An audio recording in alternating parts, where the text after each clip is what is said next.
మోకాళ్ల నొప్పులకు ఎటువంటి సర్జరీ లేకుండా ఎపియాన్ పెయిన్ క్లినిక్ అందిస్తున్న అత్యాధునిక చికిత్స. మేమందరూ డాక్టర్ ఖాదర్ గారు చెప్పినవి అనుభవించి ఇక్కడికి వచ్చిన చాలా మంది వాలంటీర్స్ అందరూ ఆ రిజల్ట్స్ మాకందరికి మా జీవన విధానంలో మార్పులుగా చేసుకొని ఇప్పుడు మీరందరూ చాలా మంది పేషెంట్లు ఉంటారు అనుకుంటున్నాం. ఎందుకంటే ఎక్కడ పోయినా పేషెంట్లు కనిపిస్తూ ఉంటారు. అరే ఇన్ని రోజుల నుంచి ఉండే ఈ జబ్బుకు ఇంత సింపుల్గా సొల్యూషన్ దొరుకుతుందా అని అంత సింప్లిఫై చేసి చెప్పిన మహానుభావుడు ఆయన. ఒక పెద్ద ఇన్స్టిట్యూషన్లో పిహెచ్డి చేసి అమెరికాలో 11 ఏళ్ల జీవితాన్ని గడిపి ప్రజలందరూ అనారోగ్యంతో ఆహారము జబ్బులు కూడా కార్పొరేటైజీకరించబడి ఏ ఊర్లో చూసినా జబ్బులతో జనాలందరూ బాధపడుతూ ఉంటారు. కాబట్టి దీనికి ఎట్లా సింపుల్గా చేయాలని ఆయన ఏ టెక్నిక్ ఎవరి దగ్గర లేకుండా మీ చేతులకి ఆయుధాలు ఇచ్చి మీరే జబ్బులు ఎట్లా పోగొట్టుకోవచ్చు అనే ఒక జీవన విధానాన్ని జనాలకు అందరికీ అందించినారు. అది ఇప్పుడు ప్రపంచవ్యాప్తంగా వెళ్ళిపోయి మనం ఏదైతే చాలా కష్టం అనుకుంటున్నామో అంత సులువుగా మనము ప్రకృతికి దగ్గరగా బతకొచ్చు అని చాలా సింప్లిఫై చేసి చెప్పినారు. సో మీరు ఇన్ని రోజులు ఈ జబ్బు ఆ జబ్బు అని భయపడిపోయి ఏమేమో L4లు స్కానింగ్లు గీనింగ్లు అని భయపడిపోయి ఉంటారు. వాటికన్నిటికీ సింపుల్గా ఎట్లా అనేది 2 గంటల్లో మీకు డెఫినెట్గా సొల్యూషన్ వస్తుంది. మీరు దాన్ని పాటించాలంతే. మేమందరూ పాటించి ఆనందాన్ని అనుభూతిని ఆ రిజల్ట్స్ పొందిన దానికే ఎప్పుడో ఒక రోజులో ఒక పూట వినేసి ఫుల్ ఎనర్జీతో హ్యాపీగా ఉండాలి. మీరందరూ అట్లా ఉండొచ్చు. ఈ విధానంలో 100 మంది చేస్తే 100 మందికి రిజల్ట్స్ వస్తుంది. ఒకరికి ఎక్కువ తక్కువ అనేం లేదు. దీన్ని జాగ్రత్తగా వినండి. ఆర్గనైజర్ కూడా మీకు సింప్లిఫై చేసిన బుక్స్ రూపంలో కూడా అందించబోతారు ఫ్యూచర్లో. ఇక్కడ దాన్ని ఫాలో కాండి. మీరందరూ గ్రూపులుగా ఏర్పడి మీరు పొందిన ఈ అనుభవాన్ని మీ బంధువులు మీ పెళ్లిళ్ళు ఎక్కడ పోయినా కానీ ఇది డిస్కస్ చేయండి. ముఖ్యంగా మనము ఈ విధానాల్ని మాట్లాడాలంటే భయపడతాను.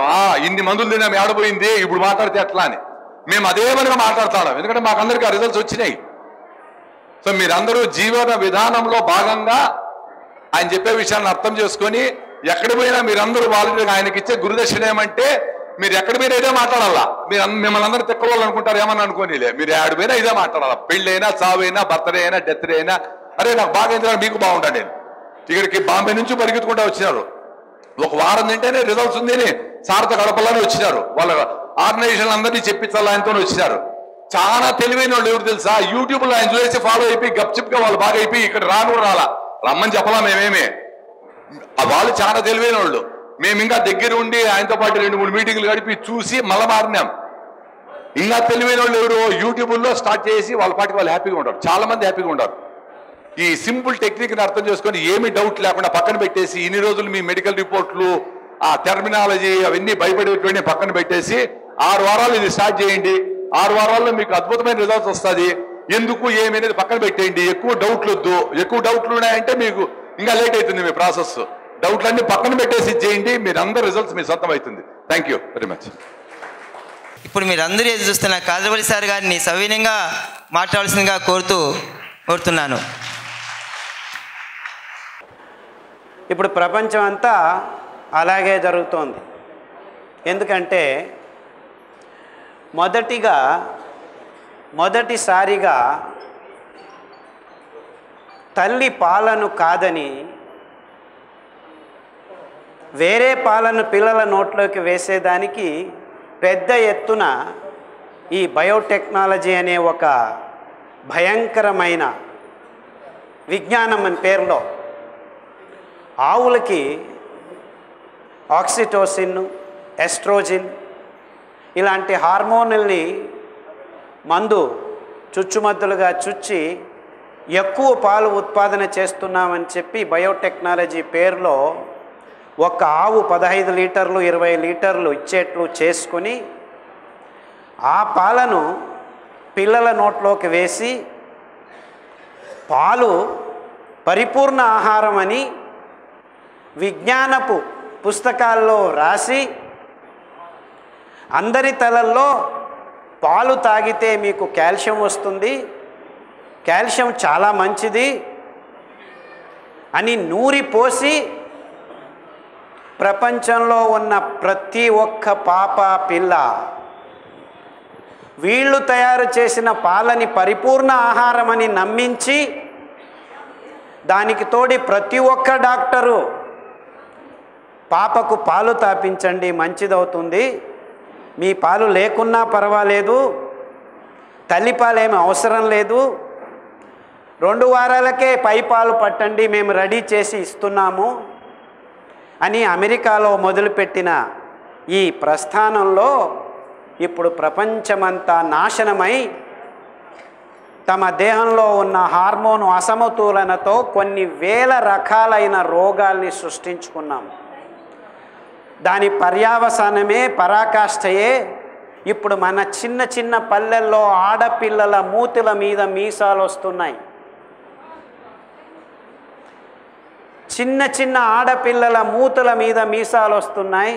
ఎందుకంటే అందరూ ఈ డాక్టర్లు చెప్పారని చెప్పి పాలను పలు రూపాల్లో ఆహారమని, పరిపూర్ణ ఆహారమని సేవనం చేస్తున్నారు. అంతా విజ్ఞానపు పేరులో. పాలంటే ఏమిటి? తల్లి పాలు పాపకు పరిపూర్ణ ఆహారం. అంటే మీ స్తనంలో బయలుదేరిన ఉత్పాదన అయిన ఉబికి వస్తున్న పాలు మీ పాపకు, మీ పిల్లాడికి ఆహారమే. కానీ ఆవు స్తనంలో వస్తున్న పాలు మీ పిల్లాడికి ఎలా ఆహారం అవుతుంది అని ఒక్కరూ ప్రశ్న అడిగేదానికి ముందుకు రాకపోయి గడిచిన 50 సంవత్సరాల్లో లేనిపోని అనారోగ్యాలన్నీ మానవ కులం మీద విరుచుకుపడ్డాయి. ఇదంతా విజ్ఞానం పేరు మీద నడుస్తోంది. ఏ ఒక్క డాక్టరు గడిచిన 50 సంవత్సరాల్లో ఈ మాట మాట్లాడేదానికి ముందుకు రావట్లేదు. అది మానవ కులానికి జరిగిన దురదృష్టం. ఈ పాలు యథేచ్ఛగా అందరూ తాగటం, పిల్లలకు తాపటం కాకుండా అందరూ కాఫీలు, టీల రూపంలో తాగడం మొదలుపెట్టారు. ఆ పాలకు తోడుగా చక్కెర, కాఫీలో కెఫీను, టీలో కెఫీను వేసుకొని ప్రతి ఒక్క మానవుడు ఈ భూమి మీద కనీసం రోజుకు 2 ఛాయ్లు, 2 టీలు లేకపోతే 2 కాఫీలు తాగకుండా ఉండలేని స్థితికి వచ్చేశారు. అంటే ఇదంతా అందులో పాలు మంచిది కాదు, చక్కెర మంచిది కాదు, కాఫీను మంచిది కాదు. కెఫీన్ అనేది పాలల్లో టీలో ఉంది, కాఫీలో ఉంది. ఈ 3 పదార్థాలు మనిషికి మంచివి కానప్పుడు అందరూ కోట్ల వాణిజ్యీకరణ ఆశతో ప్రపంచంలో ఉన్న కొండ చర్యల్ని నరికి కాఫీ ఎస్టేట్లు, టీ ఎస్టేట్లు రెడీ చేసి డ్యాములు కట్టి నీరు సాగుబడి చేసి వేల చదరపు ఎకరాల్ని నాశనం చేసి చెరుకు పంటను పండించి చక్కెర కోసమని చెప్పి ఒకవైపు సారాయి తయారు చేస్తూ మొత్తం ప్రపంచంలో ఉన్న సహజమైన నీటి వనరుల్ని నాశనం చేసి అందరి నోట్లలో ఒక్క చెంచా కూడా పోకూడని పదార్థం చక్కెర. ఎందుకంటే చివర్లో మన పచననాళము తయారు చేయాల్సిన పదార్థం అది. మనం ఏం తిన్నా చివరికి రక్తానికి చేరవేయాల్సిన పదార్థము గ్లూకోజ్ ప్లస్ ఫ్రక్టోస్ చక్కెర అవుతుంది, సుక్రోస్ అవుతుంది. అంటే చివరి పదార్థం మన దేహంలో మనము తయారు చేయాల్సిన పదార్థాన్ని మొదటిగానే పొద్దున లేచిన వెంటనే టూత్ పేస్టులు, కాఫీలు, టీల రూపంలో 5 గ్రాములు నోట్లో వేసుకుంటున్నాం.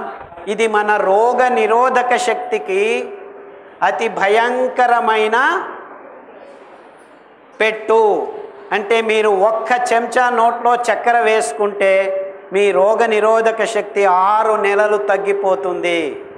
కానీ ఇంతవరకు ఏ డాక్టరు మీ పిల్లాడి నోట్లోకి పాలు వేయొద్దండి, పాలకు చక్కెర వేసి వేయండి అని చెప్తున్నా. పాలలో చక్కెర వేసి రుచి చూసి పిల్లడి నోట్లో వేస్తున్నారు 1 నెల 2 నెలలకే. ఆ పాలు ఇవ్వటం వల్ల పిల్లాడికి ఆ పాపకి ఎన్ని రోగాలు వస్తున్నాయంటే రోగ నిరోధక శక్తి తగ్గిపోయి చలి వైరస్ రోగాలు అన్నీ వస్తుంటే రండి మా దగ్గరికి ట్యాబ్లెట్లు ఉన్నాయని డాక్టర్లు వారానికి 2 వారాలకు యాంటీబయాటిక్ కోర్సులు రెడీ చేసి కూర్చున్నారు. అంటే ముఖ్యంగా మీకు అందరికీ అర్థం కావాల్సింది ఏమిటంటే మనం తినకూడని పదార్థాలని ఇవే మంచి పదార్థాలు, ఇవే వైజ్ఞానికంగా మీకు కావాల్సినటివని చెప్పించి ఈ పాలు చక్కెర కాఫీలు గడిచిన 40-50 సంవత్సరాల్లో బిజినెస్ కోసమే ఈ సైంటిస్టులు దీన్ని తయారు చేశారు అని ఎవ్వరూ చెప్పట్లేదు. ఇంతవరకు అగ్రికల్చర్ యూనివర్సిటీ వాళ్ళు చెప్పట్లేదు, డాక్టర్లు చెప్పట్లేదు, విజ్ఞానులు చెప్పట్లేదు. ఈ బిజినెస్ మోడల్, ఎకనామిక్ మోడల్లో మన ఆహారాన్ని తయారు చేసుకొని కూర్చున్నాము. అదే ఆహారం అనుకొని మీరందరూ తింటుండడం వల్ల మీ ఆరోగ్యం చెడిపోతూ ఉంటే ఏమీ ఇబ్బందులు లేదు. మేము ఇంకా కెమికల్స్ రెడీ చేసి కూర్చున్నాము, ట్యాబ్లెట్లు ఉన్నాయి, రండి ట్యాబ్లెట్లు తీసుకోండి అంటున్నారు. ఈ పాలు 5 సంవత్సరాలు సతతంగా మీ పిల్లలకు తాపితే మీ ఆడపిల్లలందరూ ప్రపంచంలో 14 సంవత్సరాలకి ముట్టు కావాల్సిన పిల్లలు 8 సంవత్సరాలకు ముట్టవుతున్నారు ఇప్పుడు. ఈ విషయం గురించి ఏ డాక్టరు మాట్లాడటం లేదు. అలాగే కంటిన్యూ చేస్తున్నారు మీరు పాలు కాఫీలు టీలు తాగటం. మీలో ఉన్న హార్మోన్ ఇంబ్యాలెన్స్ ఎంతవరకు వచ్చిందంటే ప్రతి నెల ఋతుచక్రము సరిగ్గా జరక్క ఆడవాళ్ళ గర్భకోశాల్లో గడ్డలు, మూతి మీద మీసాలు, స్తనంలో ఫైబ్రాయిడ్స్, ఇలా లేనిపోని రోగాలన్నిటికీ కారణం మీరు తాగుతున్న కాఫీలు టీలు, మీ పిల్లల నోట్లో వేస్తున్న పాలు తప్ప ఇంకేమీ లేదు. ఈ పాలు పాలు పాలు అని మొత్తం ప్రపంచమంతా పాలను పలు రూపాల్లో సేవించడం మొదలుపెట్టిన తర్వాతే ప్రపంచంలో ఆడవాళ్ళకి ఇలాంటి భయంకరమైన రోగాలు వచ్చాయి. అంతకుముందు గడిచిన 100 సంవత్సరాల క్రితం పాలు ఎక్కువగా ఎవరు తాగట్లేదు. అప్పుడు ప్రజలు మన దేశంలో తాగుతున్న పాలంతా కొబ్బరి పాలు,